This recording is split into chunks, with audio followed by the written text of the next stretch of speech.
everybody. I'm Tom Vassell. I'm Wendy Yee. I'm Chris Yee. We're getting closer to 444. That's my favorite number. Like, legitimately, 444 is my favorite number. We've had this conversation on this show. Yes. When I claimed that who in the world has a favorite number, and then the entire chat just lit me up. Yeah, everyone has favorite numbers. I just don't understand that one. But I don't want to understand it. I'm more bored than I was last time. Thank you for not caring about me. I don't care about you or your number. That's not what I meant to say. I care about you, but not your number. It's not what I meant to say. It's just what I meant. Welcome to Board Game Breakfast. This is going to be a unique week because we're going to Gen Con. I hope. I'm excited. All depending on airlines working. Ooh, that's fair. I am so nervous about flying these days, mostly because I hear horror stories. But we'll get there if we have to walk. That's not true. No. If we walked by the time we got there, it would be over.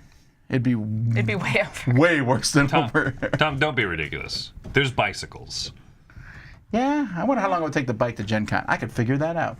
But we have a contest today, folks, here. This is a contest for a brand new game that's actually going to be at Gen Con, Nacho Pile. This is from Pandasaurus Games, and you can win a copy of this game that comes with different chips in this bag. And one of these chips is a wild chip. What does the wild chip say? No, just what's on it. Yes. What is on the wild chip? That's what you need to do. And you need to email us at contest@dicetower.com and in the subject put spicy. Does the wild chip say spicy? And then we'll pick two winners. That's not that funny, Mike. Sorry, I caught me up. We don't even have Nacho Pile yet, so. We did eat nacho chips this weekend, so we had a nacho pile. Yeah, but it wasn't a push your luck game. It was an eat till you hurt game. So. I mean, that's pushing my luck. If I eat another bite, will I hurt? I went to Pueblo Tropical this weekend. That's the first time I've been there in like 2 years. Oh, Yeah, we haven't eaten there in a long time. Last time I went there, I was a little disappointed. It was super salty. All right, we'll go back in 2 years. All right. Anyhow, that contest is going on. We're going to be at Gen Con. There's still some tickets left for our Gen Con show, which will be very full, but there's still a few seats left. You can sign up for that. Also, come by our booth, which is, I think, 2471. 2741. 2741. Right? That sounds closer than what I said. Okay. This is the first I heard that we even had a number. We mentioned it last week on the show. We had a whole diatribe of how do you remember 2741, You're and Tom right. didn't. Didn't you just get annoyed at me about not remembering her favorite number? My favorite number, 2741. It is now. And then Chris said the way to remember it is add 2, 4, and 1 and it becomes 7, which makes no sense, except I do remember that. All right. Was that you? Yep. We are on a roll today. It's Chris. This is a busy week, folks. There's been a lot of stuff. We've been really busy. I think everyone took the weekend off. But we have a lot of things to do here on Board Game Breakfast, so we are going to start with some contributors. Here we go.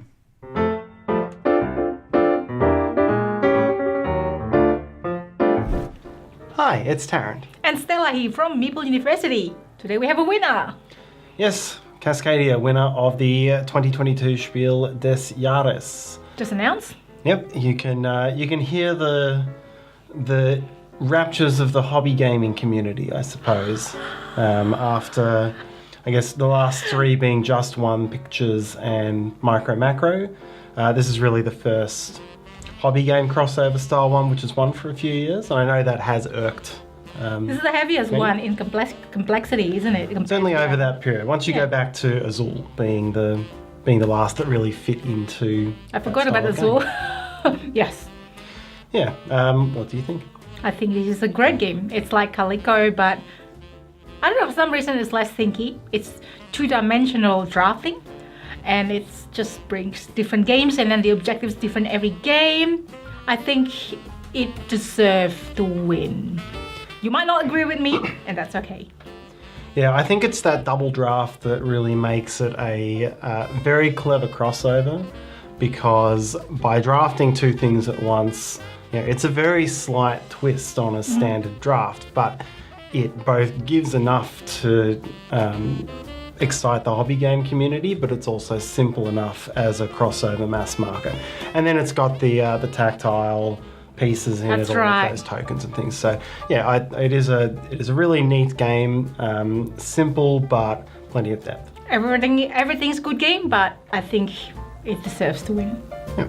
All right, so have you played Cascadia? Let us know what you think of it. And that's it. Thanks for watching. Hello, Prote here, your Romanian content creator, and today I will continue my series where I will talk about a specific part of a game, and today we will talk about Quattro. Quattro is an abstract, it has some theme behind you, you want to be the new Aztec priest, and you are making a sculpture of those dragons that are in that Aztec, let's say, culture and so on, and you are drafting different either a head or a tail or two body parts of these serpents, and you are trying to build them. And the other thing that you are doing, you have to associate these cards which are giving you points for your serpents that you build. You can have just 3 serpents, and you are able to construct them, and after you finalize one, you can even get a temple card which is giving you some extra points. But you can play up to 4 this type of cards on the different serpents that you make, and you will get points for different aspects here. And I wanted to discuss specifically about these red ones, about these red cards that you can play to your serpents that you build, because they are just requesting you to have a certain amount of yellow body parts. Yes, you have to have 3 so that you can play this card, and you get just 2 points, but it's scaling quite nice and it's quite easy to make. So I'm always trying to, okay, I get the bigger ones where you have some specific tile combos, some specific body parts combos, the order of different colors and so on, I have to build upon. But then this type of a card is always good because you can just push that color, then in the end, if you cannot do any other specific combinations, and get some nice amount of points out of it. So that's why I wanted to discuss about Quattro, about this specific type of card that you can play on your serpents. So this is everything I wanted to say about Quattro. Have a nice breakfast.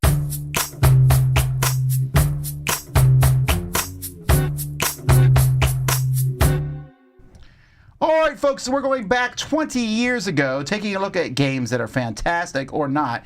Today we're taking a look at a game that I wish was in print right now, but it's coming back in print, and this game is called Pueblo. Pueblo, designed by Kiesling and Kramer. You may have heard of them, although they also designed one of the games that I'm talking about on my top 5 list of things that turned me off from games this week. So I did think that was odd when I put one of these games on there, but hey, it wasn't their fault, it was the publisher. There's Top always 5 exceptions. turn-off, designed by Kramer and Kiesling. You heard it here first, folks. Pueblo is a game with 3-dimensional blocks, but every single block is shaped the same way. It's kind of like an L with another piece coming out of the L. So no matter, you can set it 3 different ways and make an L with it. So see that? Okay. And then it goes down, up like that. Okay, so It's like an L. It's like you connect the 2 L's together. Third-dimensional Like boop. a- yeah. Okay. Anywho, these pieces you are placing on a board on your turn. You have neutral pieces and you have your own color. So on your turn you place one of them, and then you're moving this chief around. And wherever he stops, he gives points. He looks straight down his row and he gives points to whatever he can see. So if he sees your color on level 1, you get 1 point. If he sees your color on level 2, 2 points, and so on. Okay. Only the top that's showing. The one that faces right him. So if so he's he's here, looking down a row, he's looking whatever's down a row. sticking up. And yeah, if it's sticking up, he'll see it. Okay. Got it. The problem is you don't want points. So you're trying to use the neutral blocks to hide? block you, yes. And when he lands in a corner, then he looks above that whole quadrant. So he looks top down and you get points that way. Interesting. It's really well done. It's pretty easy to hide from him once you get to play the game more, but then they add these a mini expansion, or they didn't call it an expansion, but like a variant that has some, you can block off certain areas that you can't use. You do that and the game instantly gets very difficult. I really like it though. It's very simple. It plays very well. He's going to move around, and at the end he moves around the whole track 1 space at a time. So he's going to look at everything, but before that you can choose basically how far he moves. Got it. Okay. I like it a lot. It's a big box. That box is one of those weird-shaped square-sized boxes that is bigger than Ticket to Ride. Oh, But okay. not that much. But it doesn't need to be that big.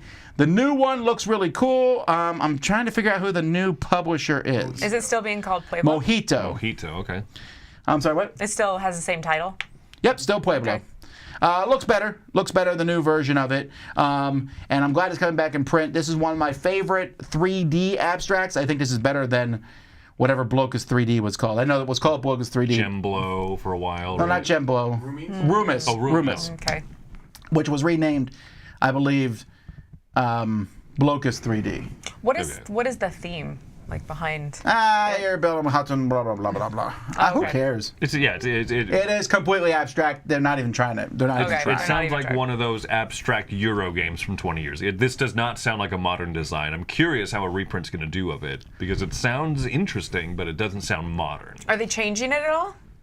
I don't know, and I don't know that I want them to. Normally I'd be like, I like to see it streamlined. This game doesn't need any streamlining. It is literally put a piece down is and what move it the is. guy. Yeah, okay. But it's about how you place those pieces, and I think there's a lot of strategy behind it. I don't think abstract games sell particularly well, ever. With a few rare exceptions. So I don't expect this reboot to do very well either. But we'll get a copy before it does. And I'll put it in the library, because I've been wanting to put Pueblo in the library, but I'll wait for the new one. So that's their game from 20 years ago. Highly recommend it, Pueblo. Hi, everybody. Hello, we are Ryan and Bethany. From Ryan and Bethany Board Game Reviews. All right, today, you guys, we're going to be talking about Kokopelli. This is from Stefan Feld. This is one of his lighter titles, and it actually kind of flew under the radar a little bit throughout 2021, 2022. So this is a game that we were very stoked to get excited to get the chance to play. All right, so basically what's happening is you have these different ceremonies. There's 16 in the game. You play with 10 of them at a time, and you kind of mix and match so as have a fresh experience. You get a chance to play on your own board, but also you get a chance to play on portions of other players' boards as well, which makes for a really interesting decision, point where you have to figure out whether you want to help them out or do you want to help yourself out. But do you want to get their points from their board, but do you want to get the special abilities from your board? How it all plays out. It's pretty exciting. I like how there's so many different cards that you can play, because you're only playing with 10 different cards at a time, but I think there's 16 altogether in the game. So you can really mix and match the game that you're playing, because there's a certain one that we were talking about after one of our gameplays, like, wow, the game would be so much longer if you didn't have this one that you were trying to do in there. But also they just mix and match, and some work with others and some don't coincide, but they do. But it's just really fun to be able to kind of decide what kind of game you want when you're playing that. This is probably one of the most interactive Stefan Feld games that we've played, because you are playing on other people's boards. You are, taking points away from them and shutting down their ceremonies, kind of increasing their setups as well. Everything is just kind of this loose back and forth thing where they're helping you, but they don't want to, but you're helping them, and you don't want to. But you're taking points away from them, they're taking points away from you. It's extremely interactive playing on each other's boards, which made this very unique in that way. Yeah, so this was a lighter, definitely on the Feld side, but we actually had a pretty good time playing it. Well, everybody, if you want to hear more from us, make sure to find us on YouTube. We are Ryan Bethany Board Game Reviews. You can also find us in all of these places. Everybody, this is Ryan. I'm Bethany. Hoping you have a happy, healthy breakfast. Bye, everybody. Hi, this is Ambi from Board Game Blitz, and today I'm going to talk about Happy Bunny, another game that my toddlers have kind of played by the rules. So basically there's different types of carrot pieces. There's long and short ones, and they have bite marks or no bite marks. You randomize it at the beginning of the game. And this is a cooperative game where you're the bunny trying to get more rabbits than the farmer gets. So on your turn, you roll the colored die, and then you move the bunny on the track to the first space of that color that you rolled, and they all have numbers on it. You pull that many carrots from anywhere on the board, and then the ones with bite marks go to you, and the ones without bite marks go to the farmer. So you just keep doing that until you get to the end, and then at the end you line up all the carrots with bite marks, those are for the bunny, and all the carrots without bite marks are for the farmer, and if the length of the bite mark ones are longer than the other ones, then you win. So this game doesn't really have any strategic decisions to it. It's just roll and move and then pulling that number out, and it's all random, so you don't know what you're pulling. But my kids really like playing with this box. They love putting in the carrots and pulling them out over and over again. And then I did actually get them to play one game by the rules, kind of. And it was actually kind of hard to get them to play by the rules because this involves roll and move, which is actually a novel mechanic for them. They don't really understand that yet. So it was actually difficult to get them to move forward on the track. They would roll the color and then move it to any space on the track. I have to say, oh no, it's the next space going this way, forward, not backwards, not just randomly over here. So my kids might be a little young for this type of game. But once they do figure out roll and move more consistently, I think they would really like it because they like the different colors, they like picking out the carrots, and there's cute little Maples, little rabbit and the little farmer. So although there aren't many strategic decisions in the game, it does teach colors and counting numbers, and the carrots are just really fun to play with. So Happy Bunny is another game that my toddlers like. Thanks for watching Board Game Blitz. Bye.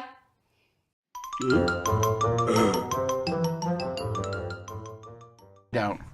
I'm gonna pretend. Okay, so this week, here's the deal. You're not getting a lot this week from us. You know what? You are. Yeah. Even in this off week, we're putting out more content than most other channels. We got lots of reviews from many of our contributors. Are putting out a lot of reviews this week. Z, in just 44 minutes, is doing What's Happening, and he's doing maybe Everdell. Possibly. Because he's trying to download it because he really likes Everdell. And it just came out. Yeah. I'll be back with a Q&A later today. But we're not doing a lot of live stuff. We are going to be putting out Gen Con previews later this week. Gen Con blogs, internet permitting. And there's a ton of content from last week if you missed it. So there's lots of different videos that are going out. There's a few reviews and things coming from us this week, but it's mostly the first half of the week will be lots of reviews from people. Second half will be our Gen Con blog. And then next week we'll be back again. So that's what's coming this week. Hello, my name is Aaron from Board Games, Bricks, and Hobbies, and welcome to One Word, One Question. Today's word is edition. Now, it's not uncommon for a popular game to get a second edition or revised version in which they tweak a few things, components, rules, and whatnot. And today's question deals with whether or not you think those changes constitute a separate entry on a board game database. Answer A, if you think that these changes should be a different entry. Answer B, if you think that these games should still be under the same entry. And answer C, if you're somewhere in the middle. As for myself, I am in Group B, maybe a little bit of C, but the primary reason for this is I think it's largely confusing. For example, there are over 200 entries for Monopoly on Board Game Geek, and many of these games are identical to the original. The only thing they changed are the names of the properties. And does that really necessitate an entirely separate entry with separate reviews? Then there are games like Dominion, which thanks to its second edition has 2 entries. And in that case, the reviews and the content is split. I think that can be especially annoying for people who are new to the hobby trying to find information about the game. And Seven Wonders did the same thing with its new edition. So I think that we should be using the versions tab because there's a versions tab under each board game, which seems like it would make more sense for these types of changes. After all they did was change a few cards in Dominion. And we don't make a new entry every time Apples to Apples or Balderdash updates their cards, right? Anyway, those are just my thoughts. Let me know yours in the comments. I look forward to reading them and hope to see you again in another video. Take care. Bye.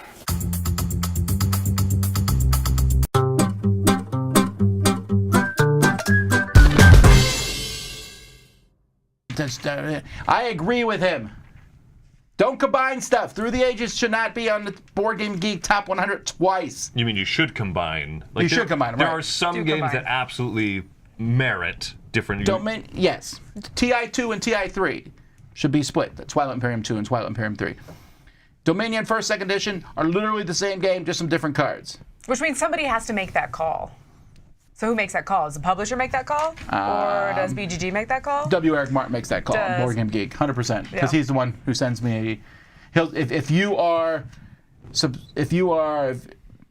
you've rated a game or put content on a game and they split it or combine them, you will get a geek mail from Board Game Geek telling you that. Oh, okay. Interesting. But it's funny because as is, there are still games that are combined. Like I think Pret-a-Porter, I think they just updated the image and said this is the new version of it, Brass Lancashire. They just updated the original Brass entry to Brass Lancashire when that came out. Interesting. I think that they should. I don't actually care if they split them, but then they should both not be eligible for the top 100 list. They should one should be the older one should be out of the rankings. How do you make it ineligible? It just doesn't have a rank at all? Click. No, I don't know how you do it. So can it not be in the top 200 or the top? Yeah, it should be on the rankings. They should take one of them off. Rankings. Let me tell you how to do it. First, you fire up DOS, and then you start you start typing. MS-DOS. C:/ backslash. What do you go to today? Okay. All right. Hey, how about Tom thinks a little bit? Yeah. So today, Does that happen? Does Tom think? today we're talking about something that people ask all the time, or they speculate on. And so as the years go by, and we are now in year, well, I've been reviewing for 20 years. So over the past 20 years, I started the Dice Tower full time. We've had people come on the show. We've had people leave the show. I've hired people, and people have left the Dice Tower employment. And there's always a question, what happens to those people? And often people assume the worst. I remember once Z was accused of giving a bad review to a game because Sam was working for the company, and it was a revenge thing against Sam. Although I don't know, that's the weakest revenge story I can think of. That company hired you, we're going to trash their game. That will show you. 6 out of 10. It wasn't a 6 out of 10. But this happens. In fact, last week I was looking at old Board Game Breakfast. I looked at Board Game Breakfast 1, and then I went to 10, and then 50, and I was just looking through the years. Most of those contributors are no longer with the Dice Tower. So what happens when people leave the Dice Tower? Well, the answer is they leave. Sometimes they leave board gaming. Sometimes they go on and start their own shows. They do their own things. Most of the time, it's pretty happy. They're like, hey, we're going to do our own thing. We're like, yeah. Or sometimes it's like a slow thing like, oh, yeah, they don't make content for us anymore. That sort of thing happens. And there's the occasional, maybe it's not so happy when someone leaves. But you know what? It's none of your business. I really believe that, and I'm a little mind-boggled that people think it is their business. Now, I will say almost always it's more amicable and happy than people think. People like to read into everything. I mean, we use the thing of Sam as an example. Sam went up to Washington to be with his family. But man, the stories that I've read, we read something recently, the speculation, someone was like, Sam was, well, I forget, but the wild stories people make up, it's almost never a wild story. It's always just this. And I don't think we need to know why anyone ever leaves anyone, but people are always going to speculate. But I can tell you from reading the speculations about people in the Dice Tower, it's always wrong. It's always wrong. Oh, well, I heard that these people said this. Oh, I didn't like this. And even if someone makes a deal about it, which hasn't fortunately happened with Dice Tower, but someone could say something, but then you're still only going to hear half the story. You're never going to hear the other half. I mean, we change people in and out all the time. Sometimes you don't even know that we've changed someone from a position. That might happen. But like, we have people who run all different positions at Dice Tower. I don't imagine they'll all be here forever. I would not mind if my current staff stayed forever. I'll take that as a compliment. That is a compliment. Does it not appear to be one? I feel like it. I feel like it is one. But I mean, things change and people change, and I don't think a press release has to be made every time. This happens all the time in all kinds of different things. And David says when you're in the public eye, people form an attachment and feel entitled to know your goings-on. Sure, and I get that people think that, but we have to remember that not everything is everyone's business. When you are sick, you call it sick. You don't give all the details of why you're sick. You should. You should? I know some. Well, no. That's what you should do. I know some people who are quite the opposite. Oh. Hey, I can't make it today. Let me tell you all about my. No. You we can't accept make it. Do you know where I'm sitting right now? Stop. Yeah, but I've been thinking about this because I see this not just with our show, but with other shows. Someone will go, oh, I ever wonder what happened to that person. There are people, like for specifics, when we first started, when Dice Tower episode 50, when I switched to episode 50, we started having contributors on the Dice Tower. Or was that episode, whatever episode it was. We started having contributors. Those initial contributors are no longer with us for no bad reason. Just time. Moritz is a famous composer in Germany. He just didn't have time for do us anymore. Other people, some of them don't even play games anymore. But that's how things are. People leave, people go away, and we don't need to have a press release and explain why every single person leaves. And like I said, most of the time, it is not a big deal. It is not something that we're making a big fuss about. And if it is, isn't it best to respect people's privacy anyway? If let's say Chris and I got really angry, and he's like, I'm moving back to Las Vegas, and I'm taking a job at a craps table. All right, so he does that. You know can me call so that well, a crap yes. job. I just watched Ocean's 11, so I have that in my mind, right? Oh, you want me to be Bernie Mac? Yes. R.I.P. baby. Ramon. I'm Ramon is who he was in that movie. No, but let's say that happened. That's between us. It's not between anybody else. And so I just ask that people remember that sometimes, because constantly people are like, what happened to this? What happened to this person? What happened to this person? I haven't seen this person in a while. Sometimes they leave. We just don't make huge announcements about it. The only time you make an announcement about something is when it's someone moving to like another position, like when Sam left, he was going to Mythic. That was the thing. And we thought by being as transparent there as possible that would help people not speculate. The fools we were. So, yeah, lots of people have left the Dice Tower, mostly good reasons, sometimes not so. But you know what? That's how life works. That's how every job works. And that's how most of the industry works. You watch any show or you see you're like, why is that designer not with that company anymore? Maybe another company offered him more money. It's not always what's happening behind the scenes. There really isn't that much drama. There's more drama on Twitter in a single hour than there is behind the scenes in board games for like a decade. That's a slight exaggeration, but not much. Not much. Resting in peace. We'll remember you, but privately.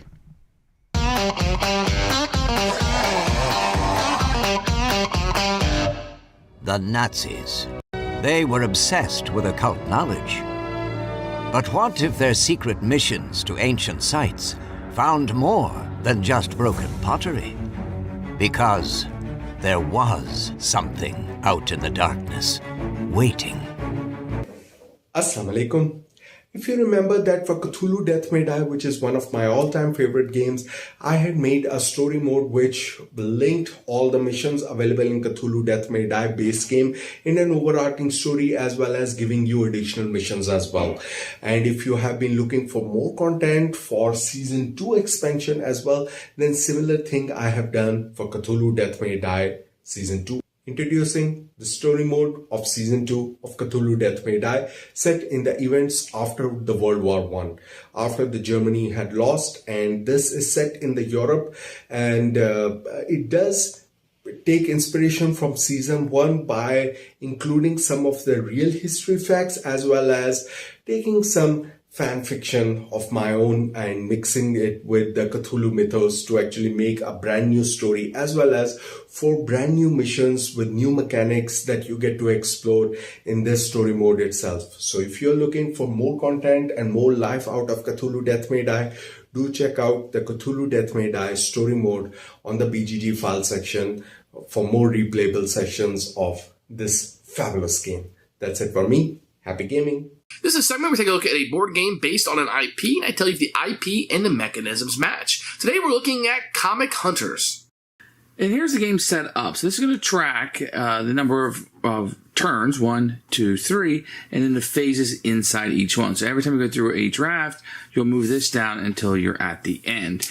You'll have these little trackers that will keep track of here as you're going up on these, and this will be your secret stash. These are worth victory points at the end of the game, but as you use them when you're bidding, you'll have less and less. As you can see here, there are different types of these auctions or drafting that you're going to have. But so in the first one, you have Loja, SIBO, and conventions. But you'll see the site one on the internet you won't have. So you won't always have the same ones every single time. These are trackers that you're going to keep track of here. Whoever gets further up on this track will score points. So if in a 4-player game, whoever gets furthest up will get 15. And these are icons that you're looking in your collection. Up here, you're looking for certain heroes that you're going to have, certain things you'll be collecting, and how many of those you get is going to be how many victory points you get. So as you can see, Comic Hunters is a little bit unique in the IP industry, as it's not directly based. You're not jumping in and being the superhero. Instead, you're somebody collecting the comic books. But this has IP written all over it, and I think that it really does make you feel like you're collecting comics. I'm looking for certain ones, and just not collecting everything. I need certain ones to add to my collection to make my sets more valuable. And I'm not somebody who's ever read comics or collected them, but I really got a feeling of what it would be like to kind of run around, and I got to find this one comic, and how do I pay for it? I have to trade off my old comics to get my new comic that's worth so much more, etc., because I really want this one into my collection. There's different ways to draft the cards. I feel like each way is a little bit different and adds spice to the game. And you don't do each one each round. You do 3 or 4 different drafting to gain cards into your hand. And it really, really works here. So even though the IP is Marvel Comics, I feel like the game really comes alive as something about collecting Marvel Comics. And that's very interesting. Very different type of use of the IP. I think it works brilliantly here. And it's something a little different that I think a lot of people will enjoy. So this one has been a winner for us.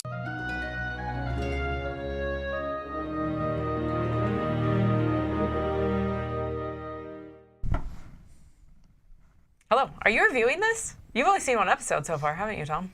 No, I've seen 3.5 episodes. 3.5? Yeah. That was more than last week, I feel like. No. I said I watched the first 3, and then I went and watched the last half of the last one because I wanted to see what everyone was raving about. Okay. So we're not watching currently. We are reviewing Miss Marvel, which is one of the Marvel TV shows that's come out recently.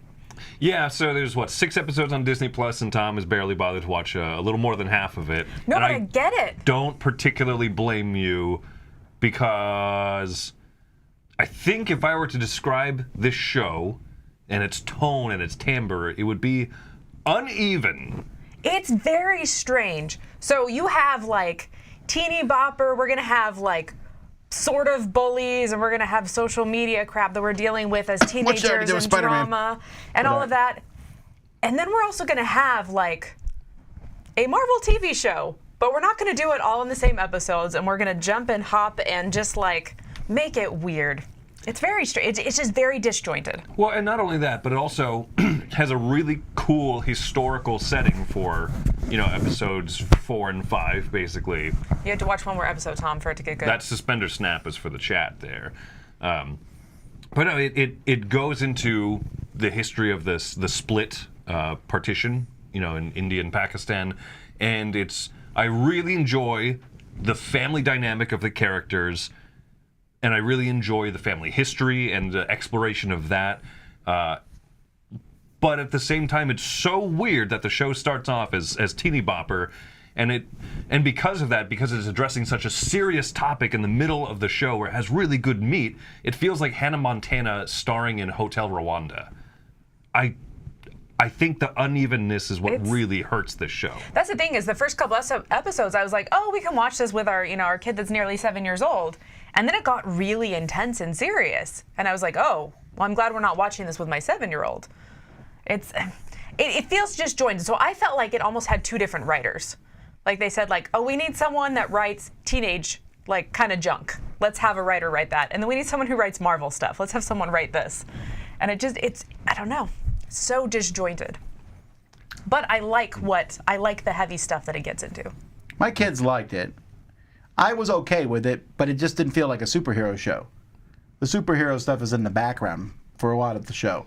They also mess with their powers. I think the MCU does a better job tying everything together and doing a better job than the comic books in general.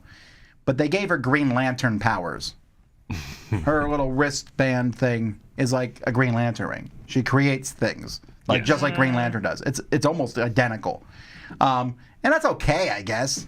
Just her stretchy, cool powers that she had are gone. I guess they were saving those for Mr. Fantastic. But it's fine. This is definitely one of those shows where I go, it's not for me.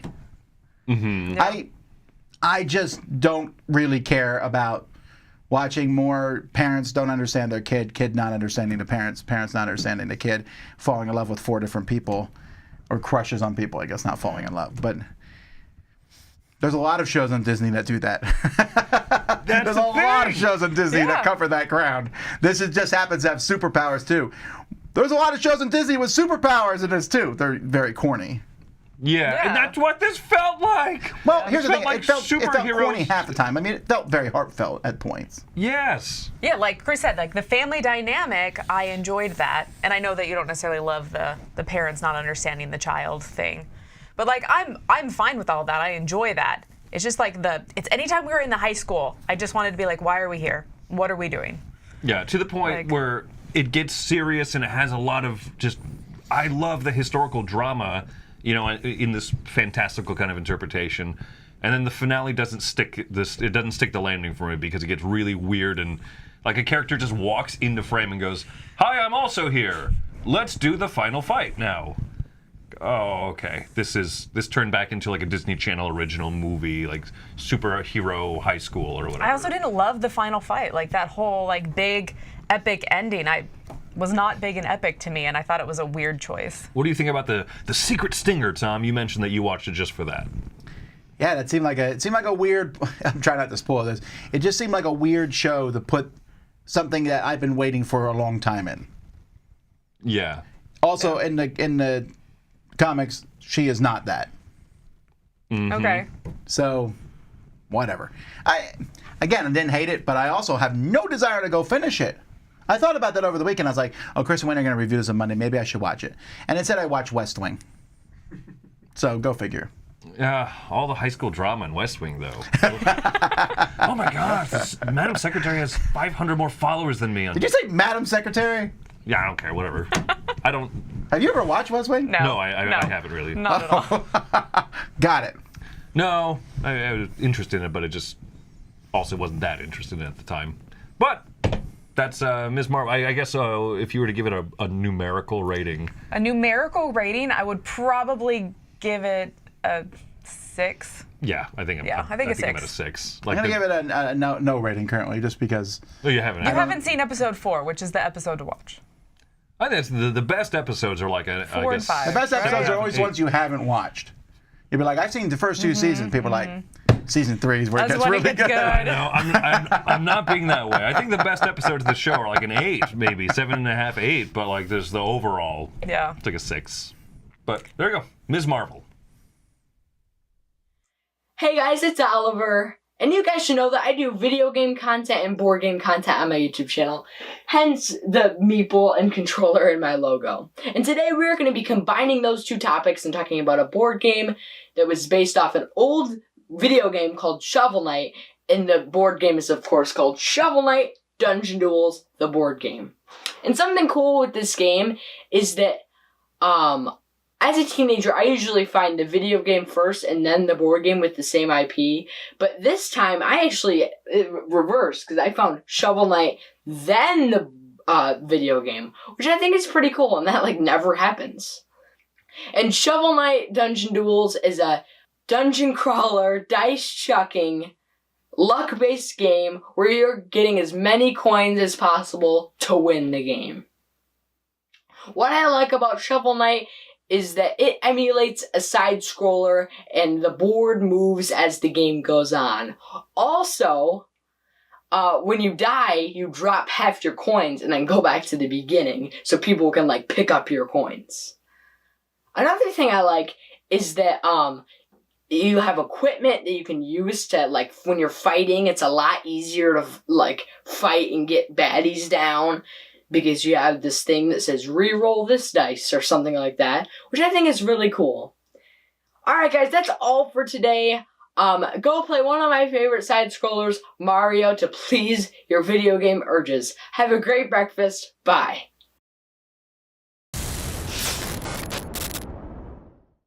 Happy breakfast everyone. Today we're having a look at Taktiki.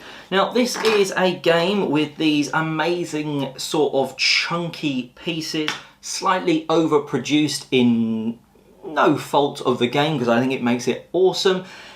It's a 2-player game that plays very much like Stratego. So in terms of they're numbered, and when they're coming up against each other you would rotate them and see who's won. So if I use my 4 against the 1, we'd rotate, the lower piece is removed from play, and we carry on. You can respawn units, which is quite unique in this, and also it's got that great loop where everything basically beats what's lower than it, apart from the 1 beats the 5, which is the top number on the board.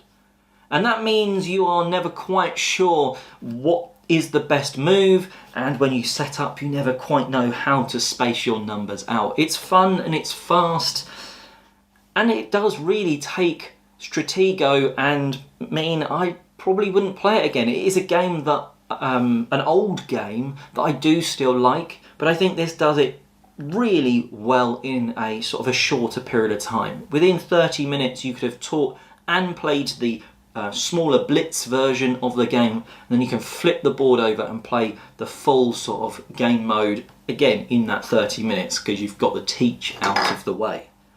Like I said, for the component quality, maybe it's slightly overproduced for what it is, but when it's sat on the table, it does look pretty damn good.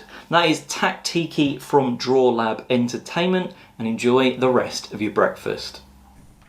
All right, folks, no kidding. If you're going to Gen Con this week, stop by our booth. Say hi to us. If you want to look for us, we're there the first hour and the last hour usually, but we're there throughout the day. Come by. We have lots of cool promos and things that you can get from the Dice Tower. You mean pretty much everyone is? We want to have as many people there first hour, last hour. Yeah, usually, yeah, the groups of us. But I mean, we'll be there throughout the day, and we'll also be around Gen Con. You might see us. I don't have a problem with you stopping me to say hi. Not a problem at all. And if you're not going to Gen Con, we got content coming this week for you still, including Gen Con blogs, so you pretend that you're there. Yay! I'll pretend that I'm there. We have to get up tomorrow like at 3.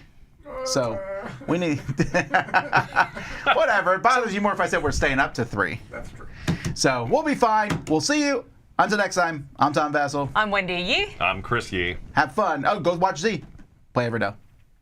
Thanks for watching Board Game Breakfast. Tune in each week for your daily dose of gaming goodness with Tom Vassell and all the gang.